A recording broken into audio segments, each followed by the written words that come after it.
You know, like when you walk through these kind of countryside parks, do you ever feel like, I always feel like Michael pretty much owns something like this. Yeah, I was honestly just thinking there, I was thinking this is Neverland vibes. Do you reckon he ever just like thought, let me take a wander out and just trot around my estate? My manor? Yeah. I think so. I think maybe, I can imagine him doing it late at night, not so much during the day, because whenever I imagine Michael doing stuff, I'm thinking it's 3 in the morning. I always hope when I think about Neverland, because he only had it for sort of, it's like only like what? A few good years, to be honest. Yeah, 10, 15 years. Yeah. I really hope he got to enjoy it the way, because we always hear about the kind of, I was always inviting guests in, the Ferris wheel, the theme park, the cinema, the dance studio, but just kind of like the ranch. Yeah. I hope he got to enjoy it as an owner of a property versus... For his enjoyment versus everyone else's as well. Like, I know he got so much out of giving back to others and stuff, but I would like to think that he got the enjoyment out of his own property too. God, I look fucking shattered. I think we are quite both shattered, to be honest. I just caught a glimpse of myself in the camera. I was like, oh. Everyone's going to be like, has she actually changed all weekend? I look like I'm just wearing the same thing. I know, I've been adapting the outfits as we go. We're about to be murdered.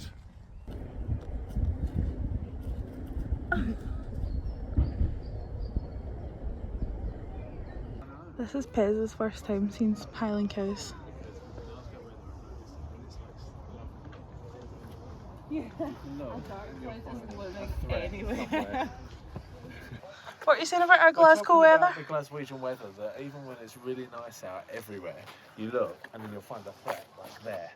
See, like dark clouds are coming. I love trees. I have this thing for trees and the colours and changing of leaves. I love it.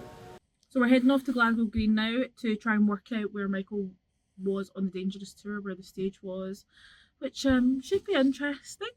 How are you enjoying Glasgow, Pez? I really like it, actually. I'm surprised. I've thought, what's the shock? Why are you surprised you like it here? No, because, you know, like when you hear about a place and then I was worried that maybe it was hyped up, but it wasn't.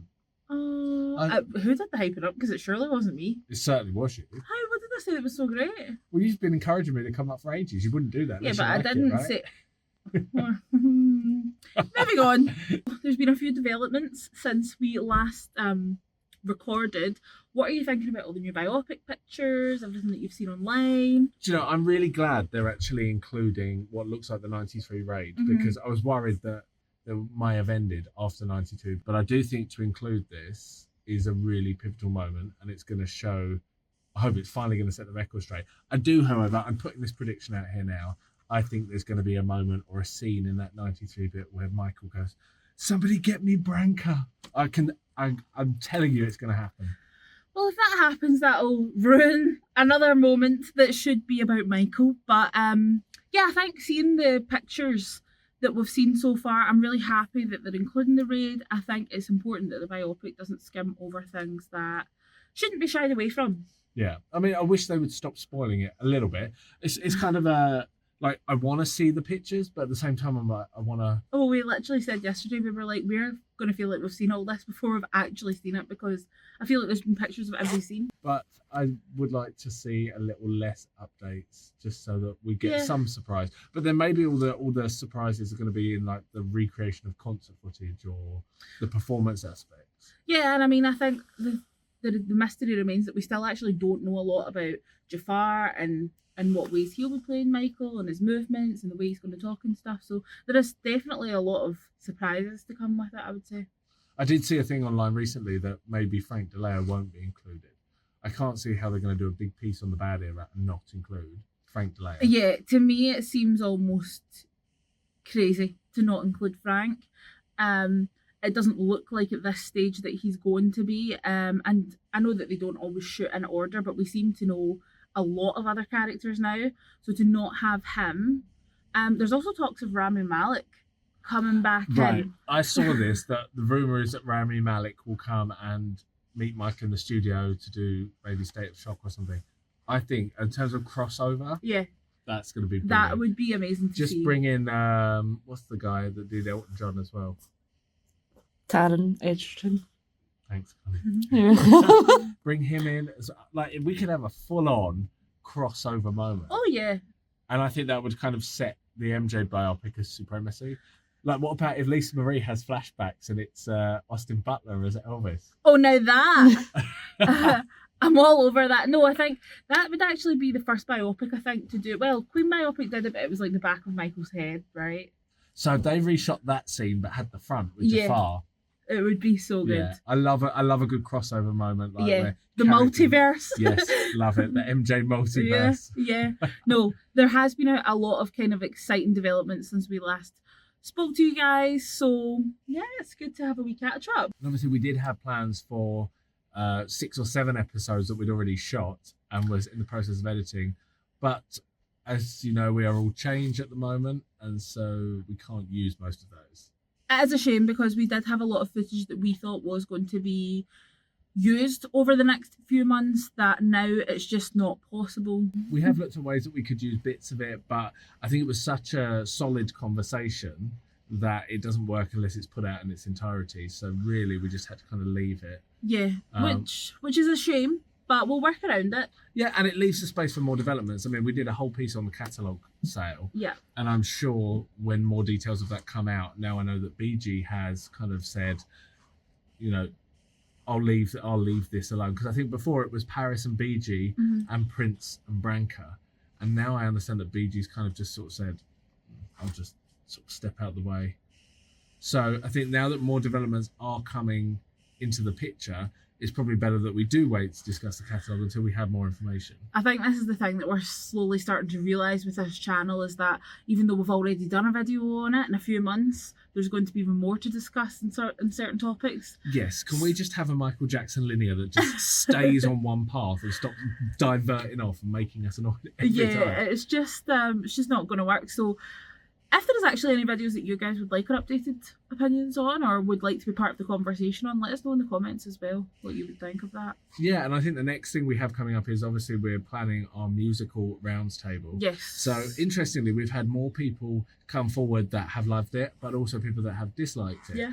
And as we said previously, we'll be sat on the fence because we haven't seen it. We have our own personal opinions on it, but it'll be interesting to get both sides to kind of put the two parties out there and then add our own thoughts into the mix. Yeah, I mean, if I've said this before, but anyone who thinks they could come on and sway people's opinions, that would be great. I mean, it's obviously not about winning, but we want to have a balanced conversation. We want to get a real mix of opinions here because we often agree on a lot. Some things we certainly don't, but it's good to get other people on, and that's what we want. We just want a balanced discussion. And I think for the musical, I'd really like to hear some kind of structured points of view, because obviously we see tweets people saying, oh my god, I love it, best night I've ever had in my life.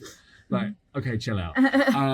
But I would love to hear some more kind of rounded arguments pro and against. I mean, I saw obviously the videos and the pictures from the premiere, and I just was kind of like, didn't really like light a fire in me. It hasn't made me desperate to want to see it. But equally, I could be convinced otherwise, maybe, if the conversation goes in the right direction. So I'm really looking forward to that. Yeah, if it is something that you guys would still be interested in being a part of, please do let us know. And I think that's it for now. Yes, we need to get to Glasgow Green, so Yep. let's do that. We're at Glasgow Green, where Michael performed on the Dangerous Tour, first time and last time performing in Scotland. Char's going to take us through this stunning grand entrance to see exactly where the stage was, where Michael was like, "Whoa." So I would imagine that people were chundering down here. Chundering? That means they're being sick. Does it? Like, I'm going to chunder. Oh, thundering down here then, like, as you People are walking going, as you would say, a group of wee Scottish hens. Pez is really taking this wee thing to extremes. So obviously it's part of my vocabulary. But he's saying now everyone says it. Because everything is wee. There's a wee restaurant, a wee coffee, a wee lunch. We were trying to explain that wee doesn't always mean small. Like if I ordered him a wee cup of tea, I don't mean he's getting a wee tea, he's just getting a normal cup. I know, but you have to get used to it because everything is wee. But look how quickly you've adapted. I have, and I started saying it yesterday. He's I got was like, I was like, well, we go for some wee chips after. I don't think it quite worked. We'll be but- getting on his wee plane soon.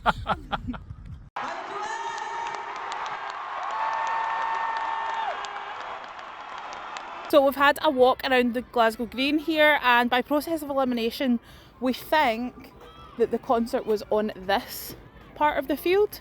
If there's any fans out there who are watching this and would be happy to prove us wrong, please do. But by going round, this is what we've managed to come up with. So to think that in 1992 people were seeing Michael here for £21.50 feels criminal now. But yeah, if you were here, tell us about your experience. So the ticket said King's Drive was where you had to go to get in to see the concert. This is King's Drive here. So just imagine, once that guy jogs past, 35,000 people in this particular location trying to cram through the park. I mean, Char, for you, how does it feel? Because obviously you weren't even born when this concert No, it wasn't even a happened. glint in my mother's eye. But as a staunch Glaswegian, how does it feel to know that like Michael came here and performed in your city? It's actually wild because it makes me feel like I missed my chance even though I wasn't alive. But it was a major thing for the city at the time. Glasgow's not that big, so I have heard from people who were there what their experience was like, and it was a major deal. It was a big deal. But it makes me sad it only happened once. To think I know, it's a bit like... Did you do Edinburgh at least? Never did Edinburgh. Ooh. There was Is there rivalry for that? Well, Glasgow's the superior city in every way, so everyone says like Edinburgh's the beautiful boring one and Glasgow's the ugly fun one.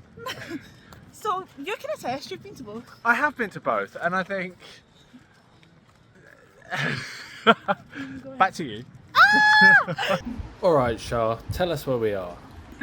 So today we are here at the King's Theatre. We're terribly sorry about the rain, guys. We did ask if Michael's former umbrella holder was available, but unfortunately he's on another podcast. Michael and his brothers performed here as the Jacksons in 1977 for the Queen's Silver Jubilee, so that shows you how long ago that was. I think that's about 47 years. Other performers that night were Dolly Parton and Ronnie Corbett. There goes a story by one of the staff members here. The story goes that a young boy approached a member of staff that night who turned out to be Michael, asking if someone could come out onto the street with him to show him where he could buy a bottle of lemonade. The source of that story is unknown, but we read it online, so it must be true. So this is the site of the old Glasgow Apollo. So the Jacksons actually brought the Destiny tour here in 1979. I think they played here 16th of February, but I'll need to check. As you can see, it is no longer the Glasgow Apollo, it's now a bar called Walkabout. Apparently they were also meant to play here again in 73, but all UK dates got cancelled due to mass hysteria. They were worried about fans and it all being too much, so there's a piece of lore for you. So Pez's big weekend in Glasgow is about to be drawn to a close. So we've done lots, haven't we? We've done lots. I think what's obviously, because this is an MJ channel, we'll focus on the MJ point, that when we get to do things like this, it just highlights how Michael brings people together all around the world. And I think that's so, just, I don't know any other people that have that luxury of having a connection like that. Yeah. Maybe like sports or something, but not really into that. No. But, No. you know, I think Michael says, like, you know, he always used to say, I've got family all around the world, and I really feel that. Yeah, I know yeah. I bang on about it all the time, but I really do feel it, I think, and that's why I'm here in Glasgow. I realize that I've got family all over the world, everywhere I go, because my fans really show me the love, and I love them just as much.